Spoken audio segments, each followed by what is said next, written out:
கர்த்தருடைய நாமம் மகிமைப்படுவதாக. நான் உங்கள் சகோதரி மெஸ்ஸி தவராஜ். கர்த்தர் இன்றைக்கு நமக்கு தருகிற வசனம் யோசுவா 14:9. அந்நாளிலே மோசே, நீ என் தேவனாகிய கர்த்தரை உத்தமமாய் பின்பற்றினபடியினால் உன் கால் மிதித்த தேசம் உனக்கும் உன் பிள்ளைகளுக்கும் என்றைக்கும் சுதந்திரமாயிருக்க கடவது என்று சொல்லி ஆணையிட்டார். இதுதாங்க கர்த்தர் நமக்கு தருகிற வசனம். எவ்வளோ அருமையான வசனம் பாருங்க. நீங்கள் கால் மிதிக்கிற தேசம் முழுவதும் உங்களுக்கும் உங்கள் பிள்ளைகளுக்கும் இன்றைக்கி தருவேன்னு சொல்லி வாக்கருளுகிறார்.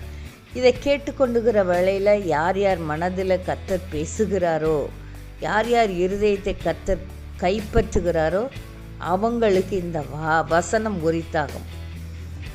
கர்த்தரால் கூடாத காரியம் ஒன்றுமே இல்லை. யோசுவா தேவனுடைய எல்லா காரியத்திலையும் உத்தமமாய் பின்பற்றினார். அதனால் மோசே இந்த காரியங்களை, இந்த வசனத்தை சொல்லி ஆசீர்வதிக்கிறார். இன்றைக்கு உங்களுக்கும் கர்த்தர் இந்த வார்த்தையை சொல்கிறார். நாம் தேவன் பார்வைக்கு உத்தமமாய் நடக்கணும். நடக்கிற வேளையில் கர்த்தர் இந்த வசனத்தை நம்மளுக்கு தருகிறார். கர்த்தரால் கூடாத காரியம் ஒன்றுமே இல்லை. ஒரு தாய் தன்னுடைய பிள்ளைகள் ரொம்ப சேட்டை பண்ணுவாங்க. 8 பிள்ளைகளை பெற்ற அந்த தாய் வசதி வாய்ப்புள்ள தாய் தான். அப்போது அவங்க பக்கத்து தோட்டத்தில் உள்ள பூக்களையும் பழங்களையும் இந்த சிறு பிள்ளைகள் தெரியாமல் போய் பறிச்சுட்டு வந்துடுவாங்க. அப்போ அந்த தோட்டத்துக்காரங்க அந்த தாயிட்ட சண்டை போடுவாங்க.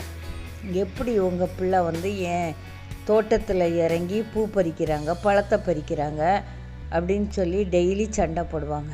அதை கேட்ட அந்த தாய் தன்னுடைய கணவரிடத்தில், என் பிள்ளைகள் எந்தெந்த இடங்கள்லாம் மிதிக்கிறாங்களோ அந்த இடத்தையெல்லாம் சொந்தமாய் மாற்றுங்க அப்படின்னு சொல்லி எல்லா நிலங்களையும் வாங்க அந்த தாய் செய்தாங்க.